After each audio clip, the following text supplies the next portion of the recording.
साहब general secretary Ejaz Ali Chandio साहब, ज़मीर खान बुर्डो साहब general secretary, मालिया सेक्रेटरी डिवीज़न जमील अहमद बुर्डो साहब, जेकमा ज़िले जो सदर डॉक्टर अब्दुल जब्बार खोसो साहब ऐं जेके बि उहिदेदार ऐं मुंहिंजा उस्ताद ॿाहिरि वेठा आहिनि, अस्सलाम वालेकुम।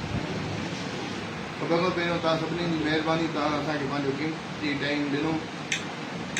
वर्किंग कमेटी 9 अगस्त ते थी, तव्हां सभिनीनि खे ख़बर आहे, जेकी तव्हांजे तरफ़ां डॉक्टर अब्दुल जब्बार खोसे साहब रिप्रेज़ेंट कयो जेकमा ज़िले खे, उन में चार्टर ऑफ डिमांड्स 8 हुयूं, जेके 8 थी करे 11 थी वियूं, ठीकु आहे न। उहा सिर्फ़ु इन लाइ ई थी, उन में ज़िले जा जेके बि उहिदेदार आहिनि उहे पंहिंजी सजेशन ॾेई सघनि।